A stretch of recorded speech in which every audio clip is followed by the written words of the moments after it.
Big Papa got raided by the feds. The fuzz raided Big Papa's Mar-a-Lago ranch. This story is fascinating and complicated, which is why I want to talk about it. Because if you're watching this on, let's say, MSNBC or Fox, you're going to experience this in two very different ways.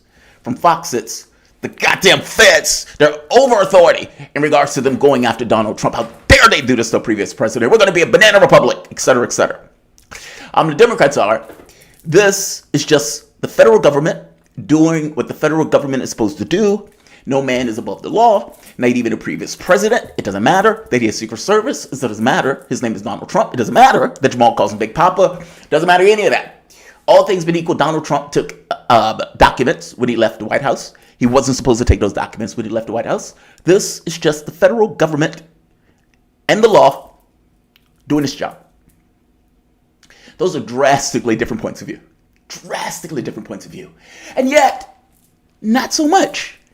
I mean, they're drastically different because as the people talk about these points of view, there's certain things they don't necessarily want to acknowledge about the other person's point of view.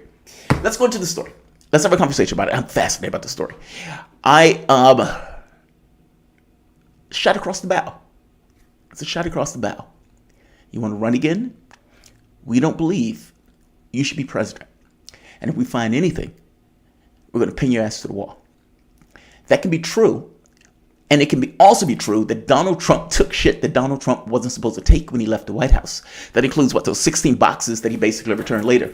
But the belief was that Donald Trump had more. Understand, that's not just a belief. They went in with the specifics of going after a safe that they knew Donald Trump had just put in his Mar-a-Lago ranch. And so if they're doing that, then they've talked to somebody to know that he had a safe in the first place, and probably talked to somebody who was within his inner circle to figure out what likely was in it. We know they took stuff when they went away. So it's possible that two things can be true at once. Let's go into the story first, and we'll talk about it. Welcome to the Soapbox.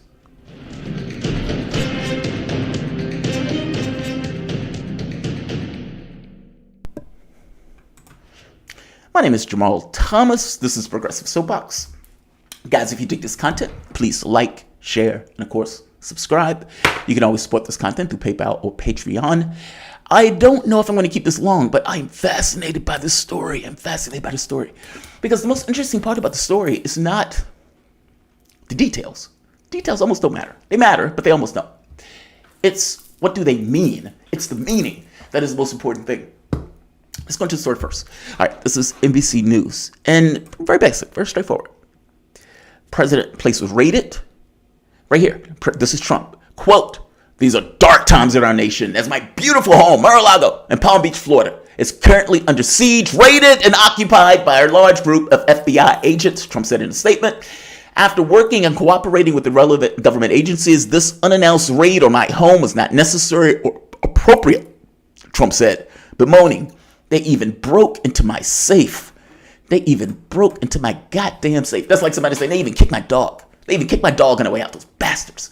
It's like he feels violated, like somebody touched him inappropriately. Like, "Oh, I've been fondled. I've been fondled. I'm Donald Trump." It's that, right? That's what that statement comes across as. He touched me inappropriately and sniffed my pubic hair or something. All right, let's keep going.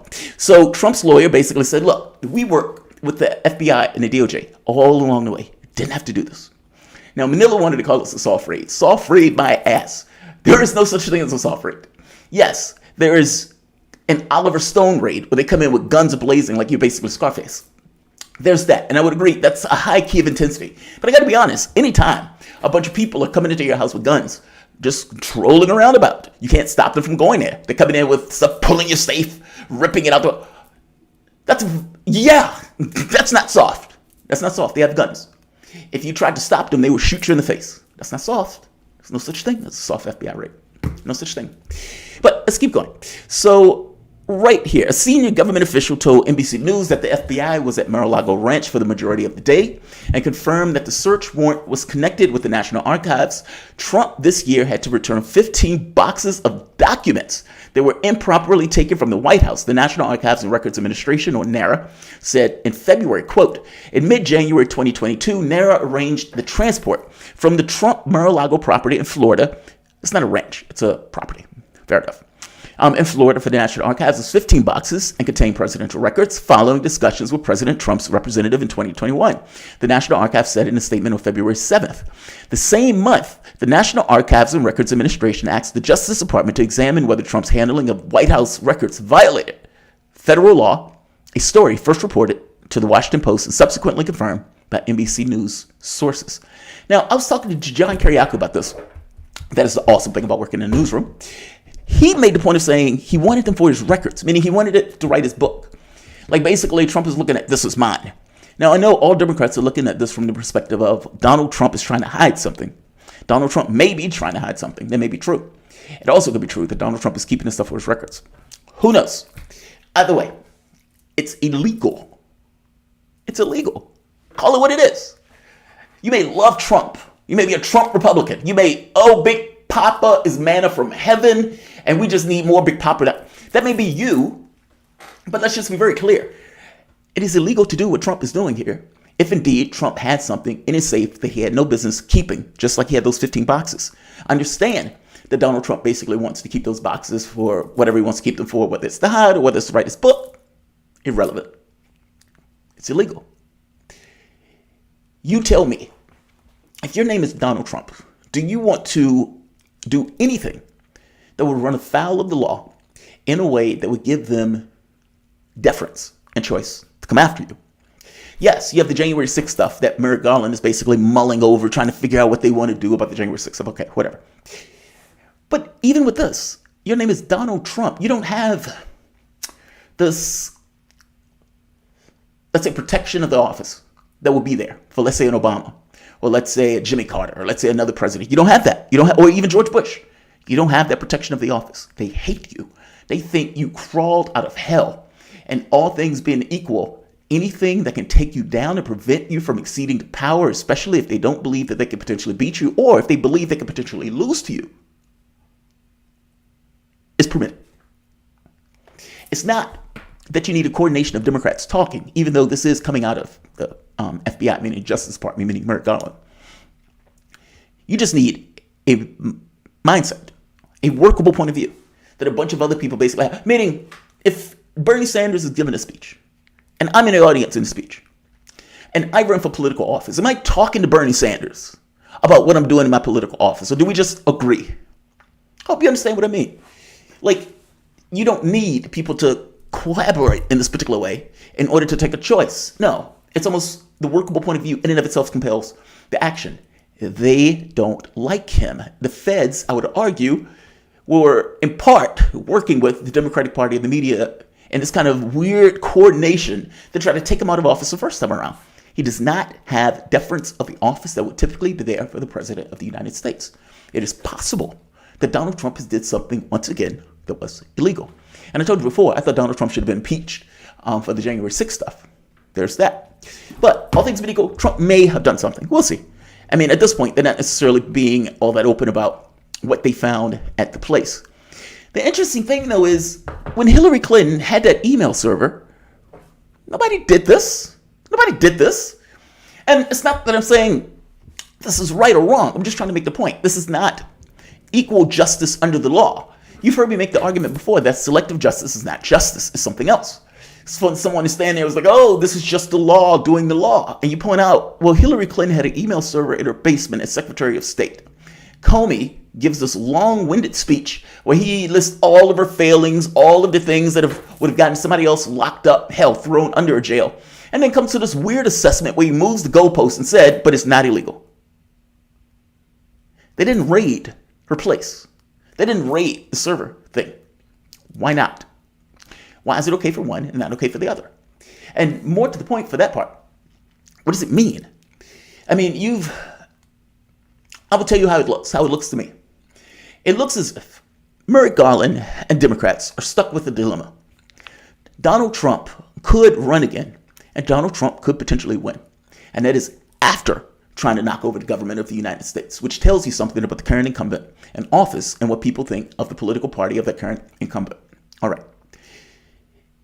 They don't want him to do that. They think he's a threat. They think he's a force of nature, hell on earth. And in their heads, we need to stop that. So how do we do this? If we are too heavy-handed in our prosecution of Donald Trump, we're going to look like a banana Republican. And that, you may start a civil war. Meaning nobody's going to take you seriously as a government if you go and prosecute the guy who you potentially will be running against the next time around. That looks like Brazil and Lula. That's too close to that. However, if you can wrap Trump on the knuckles in a way that he may not get any jail time, but it is a conviction on the record that prevents him from running for office, you find some low-level, tiny incremental thing that you can use this week. Got him. You're not going to jail, but you will get a rap on the knuckles that will prevent you from running for office. Is it that? Because I got to be honest, that's what it looks like. Because all things being equal, it is very possible that Donald Trump, who apparently was famous for eating documents or trying to flush them down the toilet that he didn't particularly like, very well did take all of those boxes. And when you turn those boxes in, do you honestly believe that Donald Trump sent each and everything back in the way that he was supposed to do it? And depending on how much he took, do you even believe he might have even known everything that he had as disposal? I'm making the point of saying, this is Trump we're talking about. I gave him 16 boxes. Maybe they're not going to know about the other stuff. What if they did? Is it enough to get what they want? Now the catch becomes, does the public accept that? Now, part of the public, definitely. Another part, hell no. And you can see it in the breakdown and the way that the media is talking about it. This is just a criminal prosecution like every other criminal prosecution. Trump is just a guy. Or this is, the world is at war. The Justice Department is being politicized and going after the previous president and an opponent of Joe Biden coming up in the other election. That has legs. Because I think that. And I'm not even Republican. What I'm getting at is, you need to have a test of credibility when you're doing stuff like this, because you are basically going after the previous president and the opposition party that is in office. And the Republicans have already made it clear, if we take power in the House or in the Senate, we are going to be investigating the hell out of the FBI and the intelligence services and what they were doing right here, the communications that were taking place with Merrick Garland. And they've already basically threatened Merrick Garland, saying you are going to have prosecutions basically up your ass the entire time we're in office. All of them are on the same page of we take umbrage with this. We take umbrage. And look, from their perspective, in the very least, the most important thing in the world is how people on that side see it, how independents see it. Democrats are not going to see it that way. Democrats are perfectly okay with this. They were perfectly okay with Trump being taken out in the first impeachment, which was utter nonsense. They were perfectly okay with the Trump and Russia stuff. None of that was above board. All of that was them using the political instrument for a soft coup. Okay, fair enough. So do you think those same people that were perfectly willing to use a political instrument for a soft coup against the sitting president of the United States that did nothing wrong will be against whatever the hell this is? They will not. What would the other side of the political aisle think when they see this is taking place within a Democratic organization in House, Senate, and the presidency? What would they think? Merrick Garland was appointed by Joe Biden. What would they think? In the same way that Comey gave Hillary Clinton a pass after, again, being appointed by Obama. I forget the person who was on top of him. It was a woman, African-American woman. I can't think of her name. Granted, she didn't do anything after that position. But I guess what I'm pointing out is, it is extremely suspicious that Hillary Clinton walks when Hillary Clinton should not have walked, and other people have been prosecuted for the exact same thing. And then those people turn around and start investigating Trump for nonsense. That looks suspicious. It lacks credibility. The only credibility is going to be to the various people of your party, not necessarily to the larger country, especially after Trump walks. Okay, flip it again. You get a Democrat who appoints Merrick Garland, who has an investigation into Trump for the January 6th stuff, talking to people who are around Trump and everything else, clearly indicating we're looking at Trump. And look, maybe Trump is guilty of something on that front. I'm not necessarily against it. I thought he should be impeached. But what is the public going to think of this? Nixon didn't get raided like that, I don't think. It's unprecedented for a president to basically get raided by the feds. And your political opponent is sitting in office. The reason that Nixon resigned was because Nixon knew that there were enough Republicans to condemn him, meaning his own party lost. He lost his own party. Trump didn't lose his own party. His own party is organizing around Trump. I'll tell you something else that's going to happen. If you are Ted Cruz if you're Marco Rubio, if you're any of these Republicans that are trying to get into office, what is happening right now in the Republican and in conservative circles? They are pissed. They are pissed. In their heads, the federal government is being politicized to go after a political opponent, in this case, a political opponent of the party in power, currently Democrats. What is the public going to think about that argument? The public is going to accept that argument. And not just accept that argument, they're going to be pissed, which means those people are going to be pissed, and the politicians are going to be standing there saying, I am pissed with you. My name is Marco Rubio. Give me your vote. I'll do something about it. It's going to be that. We'll see. I could be wrong. It's just, look, if Trump did this fair enough, I get the feeling that you're probably going to work with his lawyers in a way before escalating to a point like this, just because there's all sorts of political fallout that you can't necessarily foresee when you do stuff like this. But whatever. It's going to break down now the way it breaks down. And the sides are going to basically take their sides. And there's not going to be any kind of interplay between the two. But the reality of it is, two things can be true at once. We could get you on a technicality, despite the fact that we could work with you in a way to get those documents. Maybe we didn't want to work with you to get those documents further. Maybe we waited too long to get those documents further. Meaning, of course, they're going to come up with some kind of justification for doing so, and there may be this fig leaf justification for it. But the reality of it is, the feds raided a president. And that person who was president once before could very well be president again. Everybody in this country knows it, including the same Democrats that are in office right now, and I suspect the people who called for that raid in the first place. You guys are listening. You guys have let's see who's here. We have people here. All right. I'm going to say like. I'm going to say share. I'm going to say subscribe. I'm going to say this is super weird. Look, we'll see what happens. And we'll see how this breaks down. And whether or not they try to pursue some kind of larger charge. We'll see what they took out of Trump residents and all that stuff. Right now, the reality of it is we're somewhat in a wait-and-see mode to figure out what did they actually take. Meaning, what did they pull out of Trump? Was it something that is significant to a point where they can charge Trump on? And if so, will they charge him? And what does it mean if they do? Oh, it's fascinating stuff. I'm going to say like. Yeah, I was about to go on the radio sign off. That's right. Properly smug. Thank you for bringing that up. Thank you for mentioning that, properly smug. I appreciate that. Yes. I'm dragging ass today. So yeah, my mind is a bit over the place. But I'm going to say like. I'm going to say share. And I'm going to say subscribe. Thanks all.